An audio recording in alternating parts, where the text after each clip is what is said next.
ሰላም ጤና ይስጥልን ውድ የቻናላችን ተከታታዮች የፕሮግራማችን ቤተሰቦች፣ ይህ አብዲራዋ ቲዩብ ነው። ፕሮግራማችንን ላይክ በማድረግ እንዲጀምሩ። ላይክ ስታደርጉ የዚህም ፕሮግራም ተደራሽነት፣ ተደማጭነት በእጅጉ ከፍ ስለሚያደርግ ላይካችሁ ይጠቅመናል። ላይክ እያደረጋችሁ ፕሮግራማችንን ማድመጥ እንዲጀምሩ።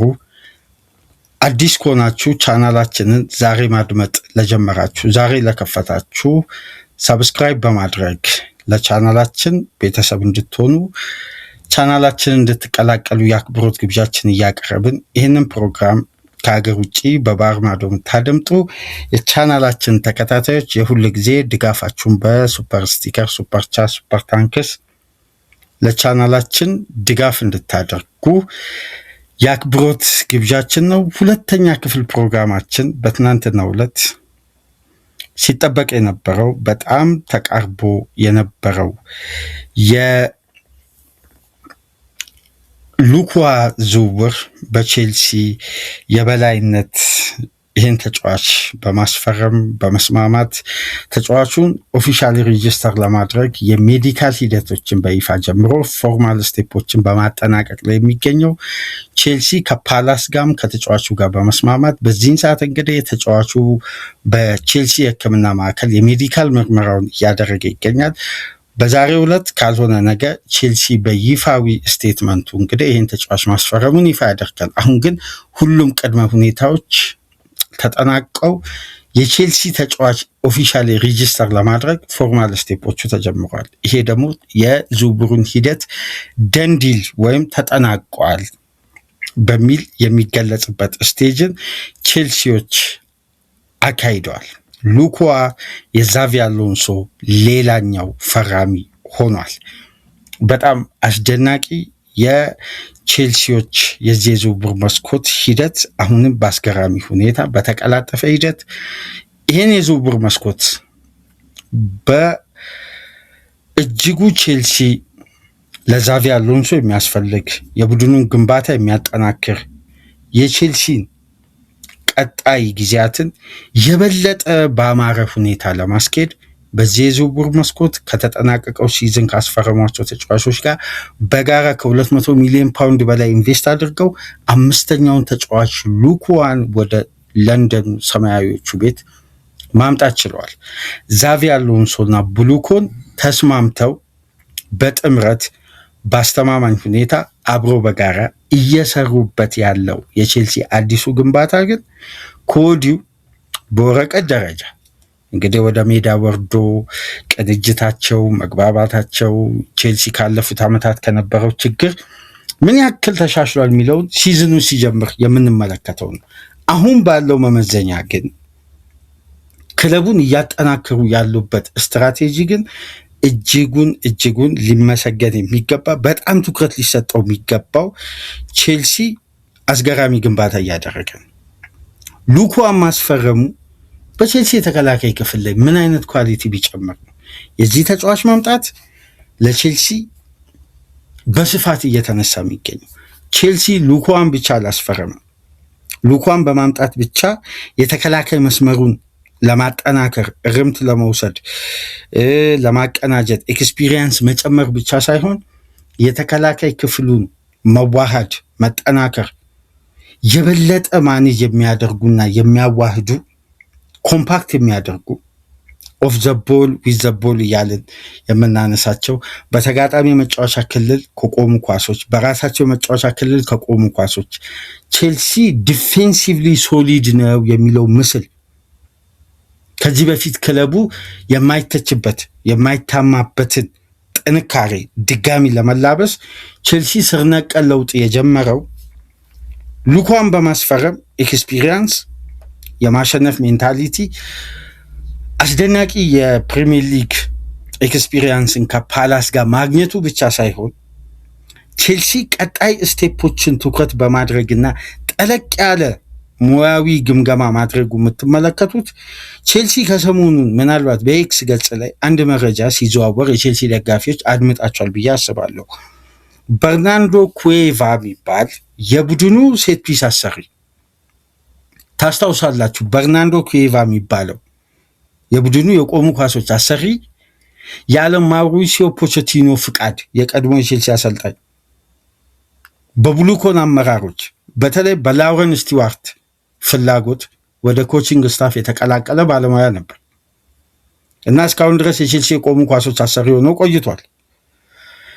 ቼልሲ በዚህኛው የዝውውር መስኮት በዚህ ሳመር በዛቪ አሎንሶ አማካኝነት ባደረገው ጠለቅ ያለ ግምገማ የመጀመሪያ ከኮቺንግ ስታፍ ውስጥ አውጥተው ወደ ከበስተጀርባ በሚሰሩ የስታፍ ስራዎች ዳታ አናላይዝም ሊሆን ይችላል፣ ሙያዊ እገዛ በማበርከትም በኩል የቡድኑን አስፈላጊውን ሁኔታ በማገዝ ላይ እንዲያተኩሩ ተደርገው በርናንዶ ኩዌቫን ከሴት ፒስ አሰሪነት ከተከላካይ ስፍራ ቅንጅትም ዲፌንሲቭሊ ክለቡን ከሚያዋህዱ ስታፎች እንዲወጡና ወደ ባክሩም ስታፍ እንዲገቡ ተደርገዋል።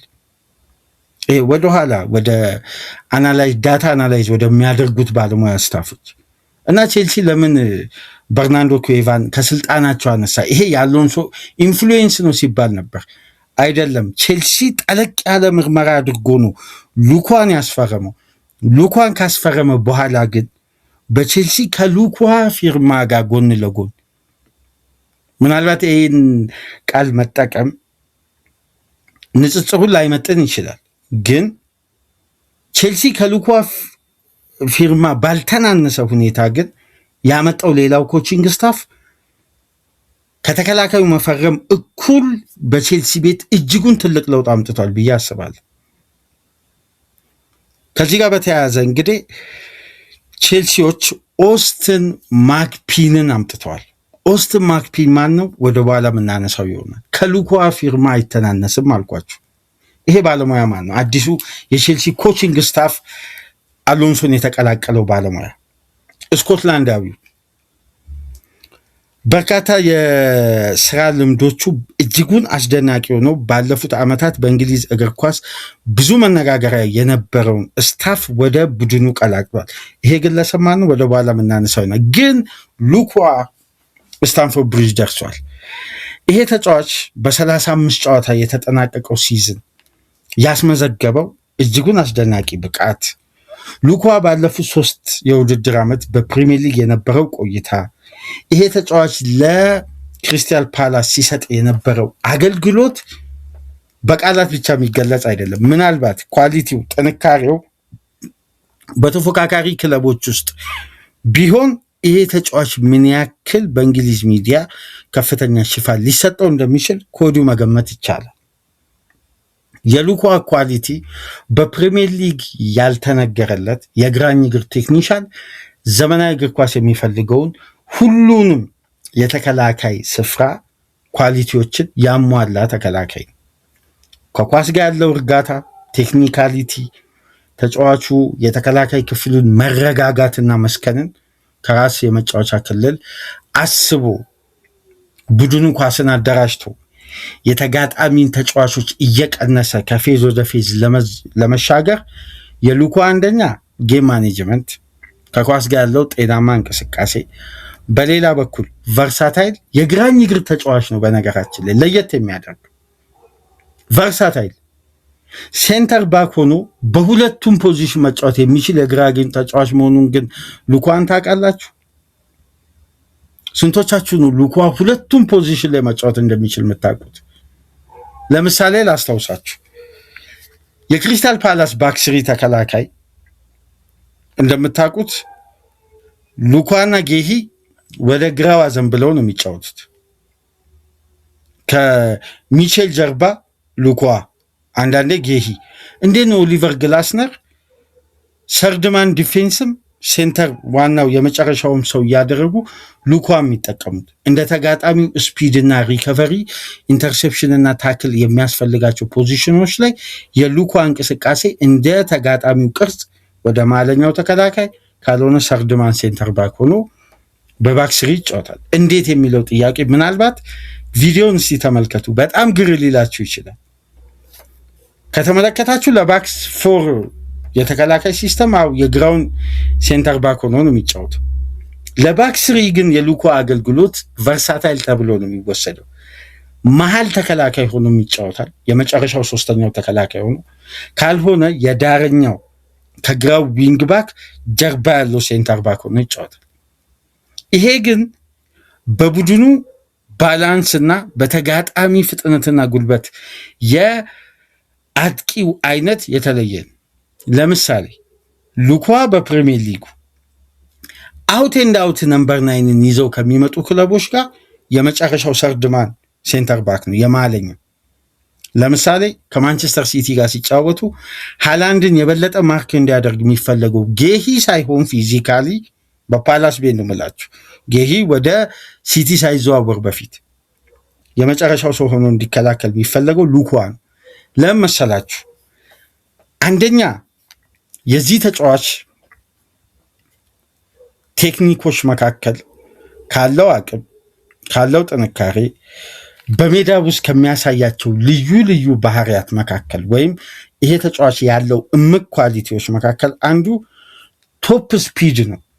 ፈጣን የሆነ የመሀል ተከላካዮች አንዱ ነው። በዚህ ደግሞ በፕሪሚየር ሊጉ ከሚኪ ቫንደቬን ከኩሳኖቭ ከጃሬድ ብራይትዌት በመቀጠል 35.81 ኪሎ ሜትር ፔር ሃወር መፍጠን ይችላል ይሄ ተጫዋች። ይሄ ቶፕ ስፒዱ ታዲያ ሉኳ ምን ጠቅሞታል? ፈጣን መሆኑ ብቻ ካራክተራይዝድ አያደርገውም። እንደምታውቁት ብዙ ፈጣን ተጫዋቾች አሉ። በፍጥነታቸው ልክ ግን አገልግሎታቸው አስተማማኝ የማይሆኑ ተጫዋቾች አሉ። ትልቁ ጉዳይ የአንደኛው ሴንተር ባክ ፖዚሽን ሎስ ሲደረግ ወይም በተጋጣሚ ያ ፖዚሽን ፓላስ ሲሸነፍ ፖዚሽን ሪከቨሪ ከኳስ ጋር በማድረግ በፕሪሚየር ሊጉ ሶስተኛ ተከላካይ ነው ከቫንዳይክ እና ከሳሊባ በመቀጠል። ተመልከቱ፣ ፖዚሽን ሪከቨሪ በቀጥታ የታጣውን ፖዚሽን ሪከቨር ማድረግ ብቻ ሳይሆን ኳሷንም ሪከቨር በተጋጣሚ የተነጠቀውን ኳስ ሃይ ተርኖቨር ሙቭመንት ላይ ያለውን እንቅስቃሴ ሪከቨር በማድረግ በሊጉ ሶስተኛ ነው። ይሄን ታዲያ በቀጥታ ውሰዱና የአምና የቼልሲ ግብ የተቆጠረበትን እስቲ ጎግል አድርጉ። አብዛኛው ኳስ ቼልሲ ያስተናገደው በሊጉ 39.4%፣ በሁሉም ውድድሮች 44.3 ተጋጣሚ ቼልሲ ላይ ያስቆጠረው በአንድ አይነት መንገድ ነው። የሚድ ሰርድ እንቅስቃሴ ላይ ከቼልሲ የተሳሳቱ የሴንተር ባክ የትራንዚሽን ኳሶች ፖሴሽን የሚያስቱ ለቦል ሪከቨሪ በማይመቸው ሁኔታ ቼልሲ የሚሳሳታቸው ኳሶች በመልሶ ማጥቃት ከተከላካይ ጀርባ ባሉ ክፍት ስፔሶች ላይ በተደረገ የተጋጣሚ ማጥቃት ነው ቼልሲ ላይ ግብ የሚቆጠሩ። ይሄ ማለት ቡድኑ ፖሴሽን በአጣ ሰዓት ከሴንተር ባኩ የሪከቨሪ እና ፖሴሽን ድጋሚ የማሸነፍን አቅም በኤክስፒሪየንስ በፍጥነት በአስተማማኝ የአንድ ለአንድ ግንኙነት የተሟላ ጥንካሬና ፊዚካሊቲ ያለው ሴንተር ባክ ባለመኖሩ ምክንያት ቼልሲ ላይ የሚቆጠሩ የግብ ባህሪ አንዱ ይሄ ነው። ተመልከቱ፣ የሉኳ ስካውቲንግ ውስጥ በእጅጉ ከተካተቱ ምክንያቶች አንድ ተጫዋች ቴክኒካል አቢሊቲ አስደናቂ ስለሆነ ከኳስ ጋር ያለው እርጋታ ምርጥ ስለሆነ ብቻ አይፈርም። አሁን ሉኳ በጣም ፓሲቭ ነው። ፓሶቹ አስተማማኝ ናቸው። ለቢልድ አፕ ስትራክቸር ቴክኒካሊ ኬፐብል ነው። ይሄ ደግሞ ለአሎንሶ ተመራጭ ያደርጓል። ፓሰርና በተከላካይ ስፍራ ያሉ ደግሞ ጤናማ ትራንዚሽኖች የሚያደርጉ ተጫዋቾች በዛ የኳስ ክህሎታቸው ብቻ አይመለመሉ፣ ዲፌንሲቭሊ ያላቸው አክሽን ይመዘናል። ይሄ ተጫዋች ካለው ኳሊቲ አንጻር አድማጮች ይሄን ጉዳይ በአመት ውስጥ የምንነጋገረው ይሆናል። 52 ሚሊዮን ፓውንድ ቼልሲ በጣም በጣም በጣም የማይገኝ ኳሊቲ። ቼልሲ በዚህ የገበያ እብደት ላይ በጣም ትንሹን ክፍያ ከፍሎ ነው ያስፈረመው ሉኳን። በግሌ የተጫዋቹ አድናቂም ስለሆንኩ ቴክኒካሊ ያለው ፖቴንሻል ሉኳ በጣም በፕሪሚየር ሊግ ከሰከኑ የኳስ እንቅስቃሴ ከሚያደርጉ ሴንተር ባኮች በጥቂት የሚጠቀስ ተጫዋች።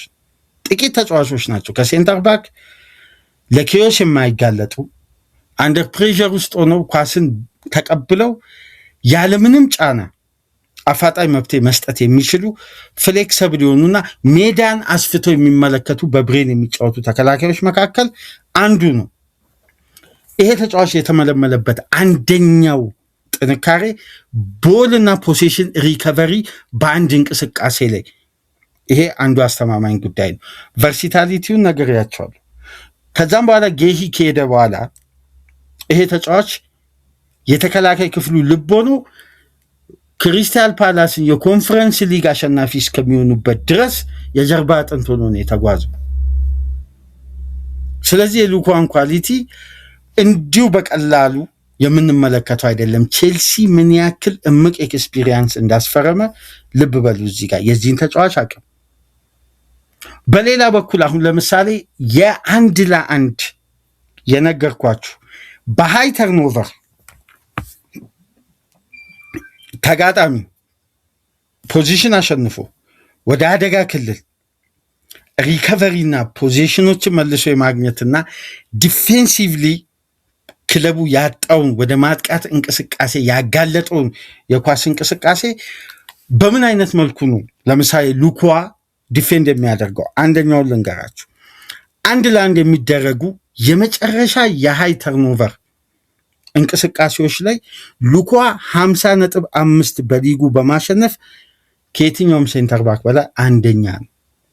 በፕሪሚየር ሊጉ የ1v1 ኳሊቲው በፕሪሚየር ሊግ ተመራጭ አድርጓል የአንድ ለአንድ ግንኙነት።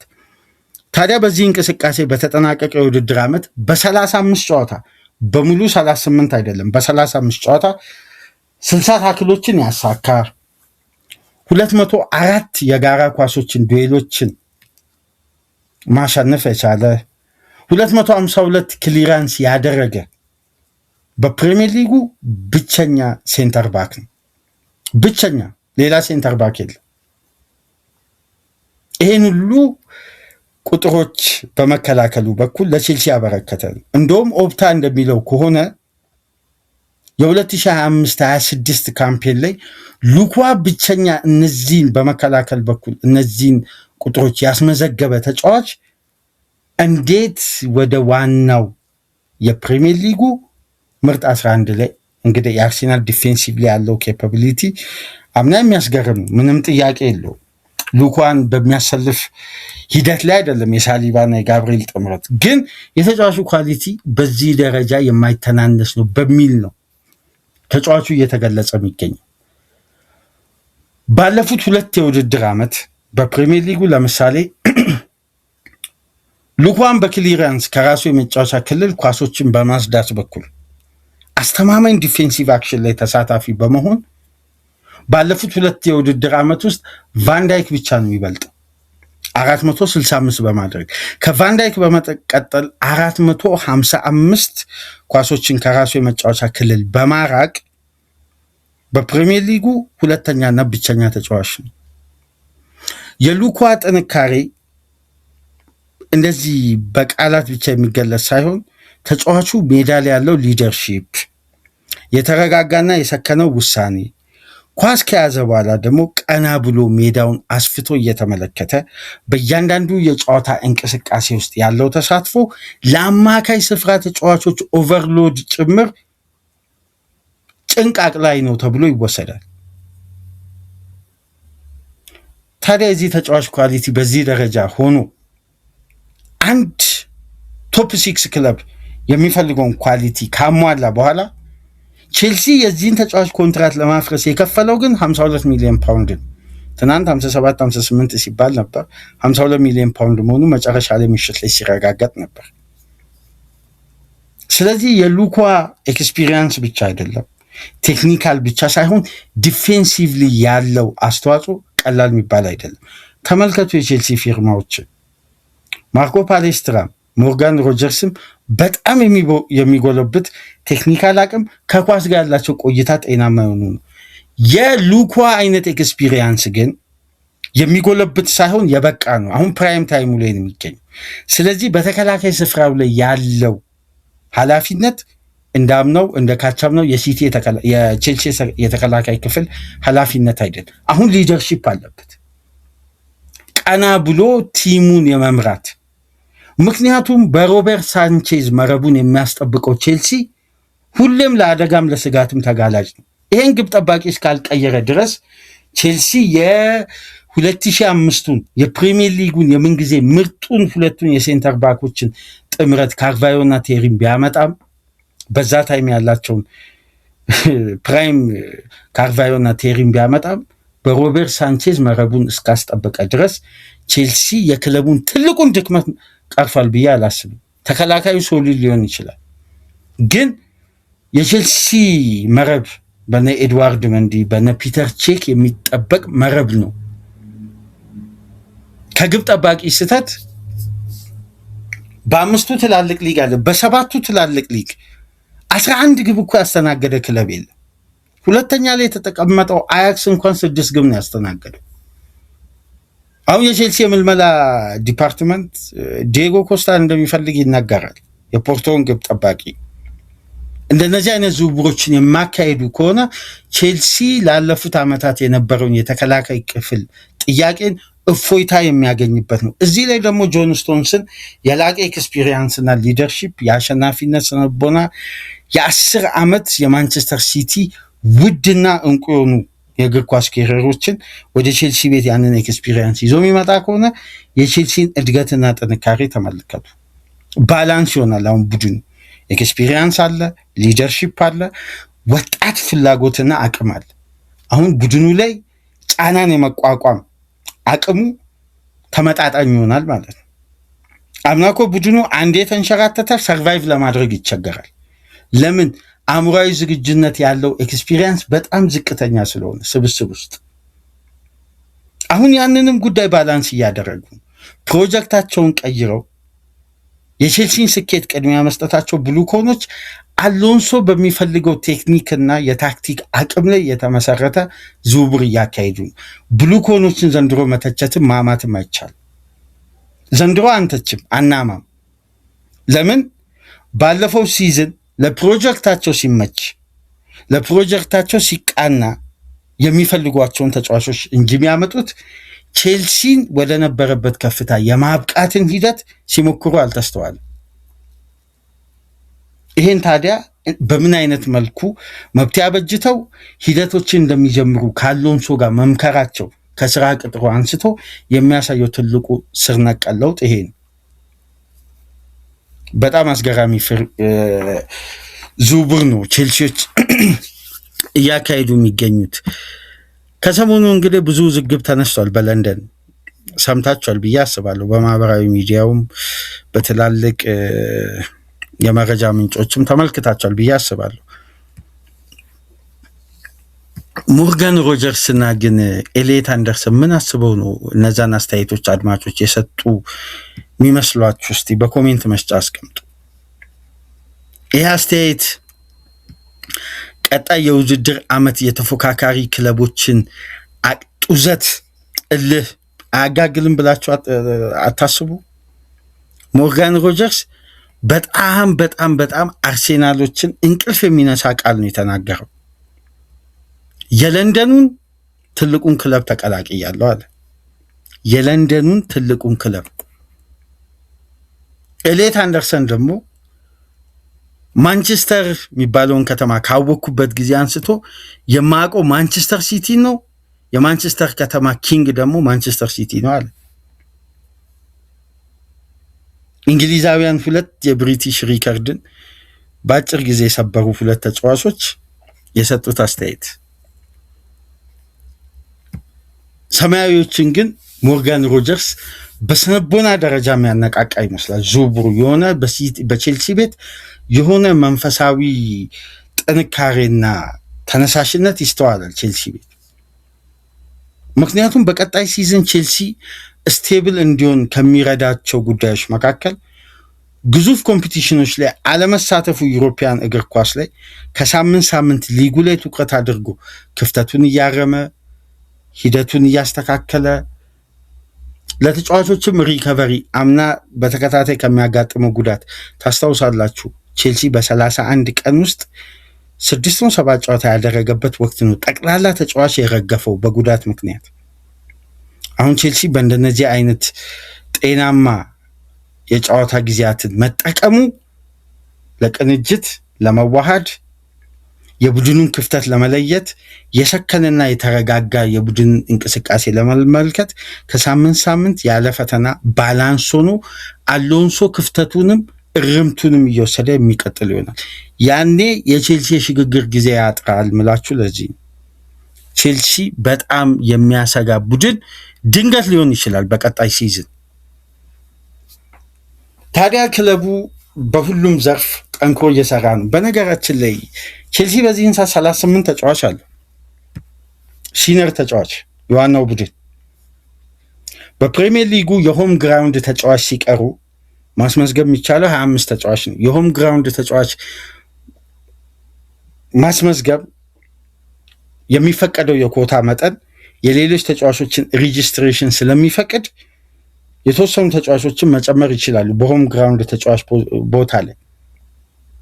ግን ከ38ቱ ተጫዋች አሁን 38 ሲኒየር ተጫዋች ይዞ ቼልሲ ስኳድ ኮስት ሬሾ ላይ ጫና ባላስመዘገበው ተጫዋች በሚከፍለው ፔሮል ላይ ቼልሲ ላይ ጫና ሊደርስ ስለሚችል ቼልሲ ይሄን ጉዳይ ለማቅለል ሲል ሌሎች ተጫዋቾችን ከእቅዳቸው ውጭ የሆኑትን በቀጣይ ጊዜያት በፍጥነት ለመሸጥ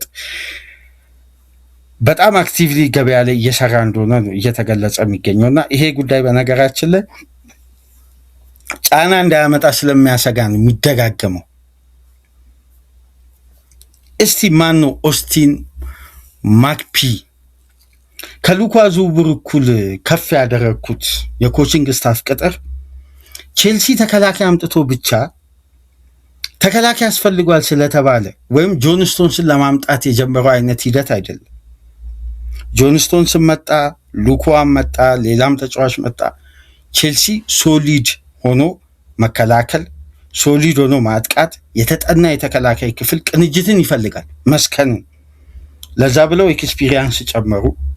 ጥሩ ከኳስ ጋር ቆይታ ያላቸውን ብቃታቸው ወደ ፕራይም ታይም የደረሱ ተጫዋቾችን ማምጣት ጀመረ። የበሰለ ዝውውር አሎንሶ እያደረገ ነው። ግን ፕሪሚየር ሊጉ ደግሞ የያዘው አንድ የጨዋታ ስልትና ይዘት አለ። እንደምትመለከቱት ሴት ኦን ፕሌይ፣ ሴት ፒስ። የሴት ፒስ ኳስ ደግሞ ለቼልሲ የተጠናቀቀው ሲዝን ራስ ምታት የሆነው ጉዳይ የሴት ፒስ ኳስ ብቻ ሳይሆን የዴድ ቦል ኳስ። የዴድ ቦል ኳስ በአማርኛ ምን እንደሚባል እስቲ በኮሜንት መስጫ አስቀምጡ። መቼስ የሞተ ኳስ አንለውም። ይሄ ሁለተኛ ከቆመ ኳስ እንቅስቃሴ ተጀምሮ ያ እንቅስቃሴ በተጋጣሚ ኢንተርሰፕት ሳይሆን ወይም ተጋጣሚ ከአንድ ወይ ከሁለት በላይ ተቾች ሳያደርጉ ያቺ የቆመች ኳስ ተሽከርክራ በዛ እንቅስቃሴ ምክንያት የሚስተናገድ ግብ ማለት ነው ዴድ ቦል። በዛ እንቅስቃሴም በሊጉ ለቼልሲ ትልቅ ራስ ምታት ነበር። በርናንዶ ኩዌቫን ቼልሲ ወደ ባክሩም ስታፍ እንዲገቡ ወደኋላ ካደረገባቸው ምክንያቶች መካከል የሴት ፒስ አሰሪ ተብሎ በቼልሲ ፍቃድ መጥተው ከሞሪሲዮ ፖቼቲኖ ጋር በሙያቸው በጥምረት መስራት የጀመሩ ባለሙያ ናቸው። ግን አስተማማኝነት ሊሰጥ አልቻሉ። ቼልሲ ቤት የሴት ፒስ ኳስ ክፍተት አለ፣ በጣም ክፍተት አለ። ውስን ጨዋታዎች ላይ ቼልሲ ጥሩ ይሆናል፣ በዘላቂነት ደግሞ ክፍተት ይፈጠራል። በዚህ መሰረት እንግዲህ በፕሪሚየር ሊጉ አይደለም በዓለም አቀፍ ደረጃ ከአርሴናሉ የሴት ፒስ አሰሪ ኒኮላስ ዣቬር በላይ በጣም የታወቀው ስኮትላንዳዊ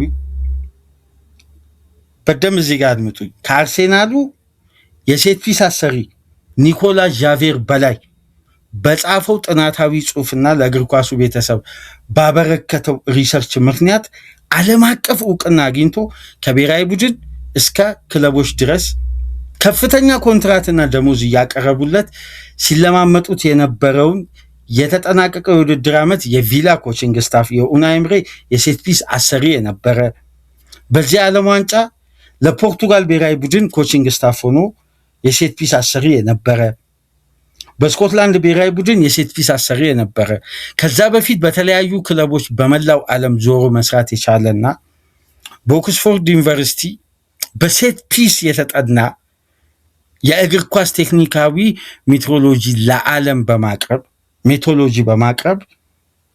ቴክኒካሊ አንድ ቡድን እንዴት ሴት ፒስን መከላከል አለበት፣ እንዴት በሴት ፒስ ማጥቃት አለበት የሚለውን ጉዳይ በሪሰርች መልክ ያቀረበ ባለሙያ ነው።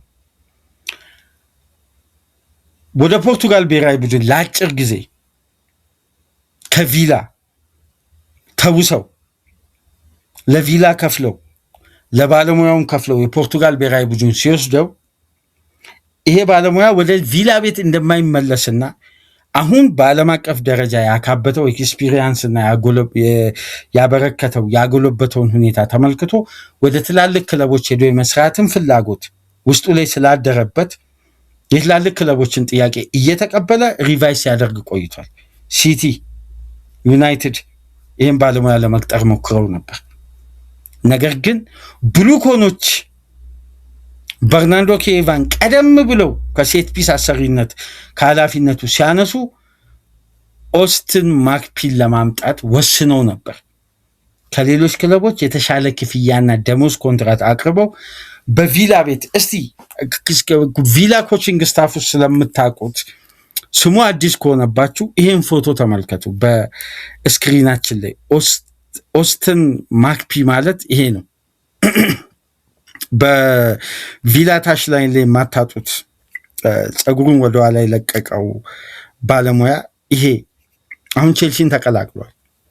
ቼልሲ ይሄን ባለሙያ ኮችንግ ስታፍ ውስጥ መቀላቀል ችሏል። ተጫዋች ማምጣት ብቻ አይደለም፣ ጥንካሬን በስልትና በሙያ የሚደግፉ ትላልቅ ኤክስፒሪየንስ ያላቸውን ባለሙያዎችን ጭምር በማምጣት ነው። በዚህ የውድድር ዓመት ቼልሲንና ብሉኮንን መተቸት አይቻልም። አሁን ስልታዊ ነው፣ ስትራቴጂክ ነው፣ ለደጋፊዎች ከፍተኛ ተስፋ የሚጭር ምናልባት ሲዝኑን በናፍቆት ከሚጠብቁ ደጋፊዎች ተርታ ግንባር ቀደም ሊሆን የሚችለው ቼልሲ ነው። ይሄን ግንባታ ይሄን ባላንስ ተከላካይ፣ የፊት መስመር ተጫዋች፣ አማካይ በእያንዳንዱ ዲፓርትመንት ሊደረግ የታሰበው ጥገናዊ ለውጥ በታለመለትና በታቀደለት ልክ በእርጋታ እየሄደ ነው። እነዚህን ጉዳዮች ደግሞ ወደ ላቀ ብቃት የሚያሳድጉ ሙያዊ ብቃታቸው ከፍተኛ የሆነ ኤክስፒሪየንሳቸው ያልተገደበ ባለሙያዎችን ደግሞ ወደ ስብስቡ እያካተቱ ስለዚህ ኦፍም ኦንም ዘፒች ያለው ጉዳይ በቼልሲ ቤት በጣም አስተማማኝነት እየሰጠ ነው ዋስትና። አሁን ወደ መሬት የወረደውን ጉዳይና ታክቲካል ፍሉዲቲውን በሲዝን ውስጥ ምንገመግም ነው የሚሆነው። ቼልሲ ባለቤቶቹ አሎንሶ ያስፈልጓል የተባለውን ቅድመ ሁኔታ ሁሉ እያቀረቡ ነው፣ ያውም ከተቀላጠፈ ሙያዊ አገልግሎት ጋር ከተቀላጠፈ ኃላፊነት ጋር። እንደውም ትናንትና ኦስትን ማክፒን ብቻ አይደለም የቪያሪያል አሲስታንት ማናጀር የነበረው ታክቲካል አናላይዝ በማድረግ በአሎንሶ ጥቆማ ሚጓል አንጌል ሙኒዮዝ የሚባል ኮችንግ ስታፍም ቀላቅሏል ትናንትና ቼልሲ። እና ኦስትን ማክፒን ለመሰላችሁ ትልቅ ባለሙያ ነው ምላችሁ።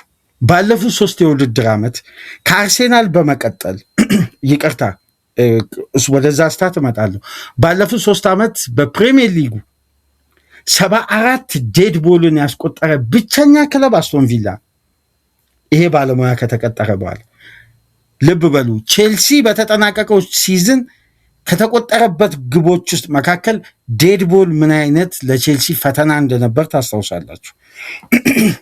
ግን ቪላ በተቃራኒ ባለፉት 3 የውድድር ዓመት ከየትኛውም የፕሪሚየር ሊግ ቡድን 74 የዴድ ቦል ግብ በማስቆጠር አንደኛ ነው። ተመልከቱ። በተጠናቀቀው ሲዝን በሁሉም ውድድሮች 29 የሴት ፒስ ኳስ ቪላ በማስቆጠር ከአርሴናል በመቀጠል በሁሉም ውድድሮች ከእንግሊዝ ክለቦች ሁለተኛ ነው። ይሄ ባለሙያ ወደ ቪላ ቤት ከተዘዋወረበት ጊዜ አንስቶ በቪላ ቤት ከቀየራቸው ትላልቅ ጥንካሬዎች መካከል ቪላ በሴት ፒስ የሚከላከልበት መንገድና በሴት ፒስ የሚያጠቃበትን የጨዋታ ሲስተም ነው። ምንም እንኳን የሴት ፒስ እግር ኳስ አድናቂ መሆን ባይጠበቅም በዘርፉ ላይ የሚደረገውን ስር ነቀል ለውጥ ግን ሙያዊ ድጋፍ ሊደነቅ ይገባል። ሴት ፒስ የሚማርክ የእግር ኳስ ሲስተም ነው እያልኩ አይደለም። ግን አንድ ክለብ ችግሩን ነክሶ አውጥቶ አውቆ ለችግሮቹ መፍትሄ ሲያቀርብ የለውጡ ትልቁ ጉዳይ ችግሩን ማወቁ ነው። ከዛም በኋላ እርምቶችን በእንዲህ አይነት መንገድ ደግሞ በትላልቅ ሙያዊ ኃላፊነት የታገዘ እርምት ሲወሰድ የቡድን ትራንዚሽን አስተማማኝ ነው የሚሆነው። ለምሳሌ ቪላ በፕሪሚየር ሊግ 18 ዳይሬክት የሴት ፒስ ግቦችን በማስቆጠር ከአርሴናል በመቀጠል ሁለተኛ ነው። በተቃራኒው ደግሞ በ38 የሊግ ጨዋታ 10 የሴት ፒስ ግብ በማስተናገድ ከአርሴናል በመቀጠል ደግሞ አነስተኛው ነው። ለምሳሌ ቪላ በፕሪሚየር ሊጉ 155 የሴት ፒስ ሙከራዎችን በማድረግ በፕሪሚየር ሊጉ በተጠናቀቀው ሲዝን ሶስተኛ ነው። ጎል ፐርሰንቴጁ ደግሞ ከሴት ፒስ እና ከዴድ ቦል በአጠቃላይ 32.1% በመሆኑ በፕሪሚየር ሊጉ አራተኛ ነው። ኤክስፔክትድ ግቦችን ከሴት ፒስ ክሬት ያደረገበት አኩሙሌቲቭ ኤክስፔክትድ ኤክስጂ ከሆነ 14.8 ነው። ታዲያ በፕሪሚየር ሊጉ አምስተኛው ቤስት ዲፌንስ የሆነበት ዋነኛ ምክንያት በሲዝን ውስጥ ቪላ 46 ግብ ብቻ አስተናግዶ ከ10 ኮንቨርዥን ሬት ላይ ብቻ ለተጋጣሚ ፈቅዶ ያጠናቀቀ በጣም ሶሊድ ቡድን በመሆኑ ነው።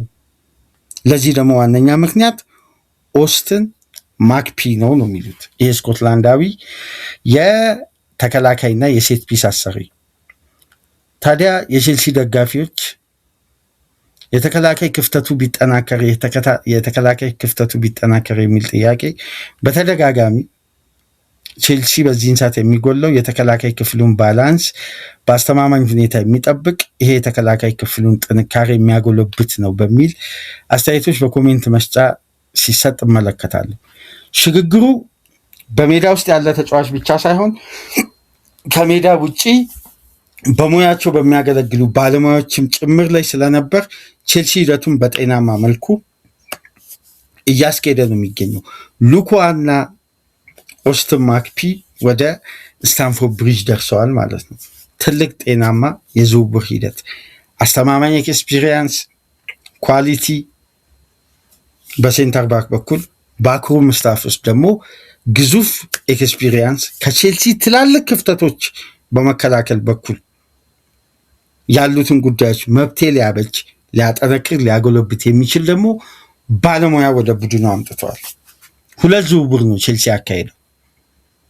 ሉኳን የሚጠቀሙበትን ጥንካሬ አውጥቶ የሚጠቀም ባለሙያን ከሉኳ ጋር ነው ያመጡት። ይሄ በጣም አስደናቂ ቼልሲ የዝውውር መስኮት ነው። ለማንኛውም ከተመቻችሁ ላይክ አድርጉ፣ አዲስ ከሆናችሁ ሰብስክራይብ አድርጉ፣ ከሀገር ውጭ የምታደምጡ ድጋፍ አድርጉ። ዕለተ ቅዳሜን እንግዲህ ከእናንተ ጋር በእንዲህ መልኩ በሁለት ፕሮግራም ቆይታ አደረግን። የሮድሪ እና የአንዲያሞንዴ ወደ ማድሪድ የመዘዋወር ጉዳይ ከወዲሁ እየተቀላጠፈ ይገኛል። ኢንሳይድ ቼልሲን ተመለከትን። መልካም የረፍት ቀን እንዲሆን ተመኘን። ሰላም ቆዩ።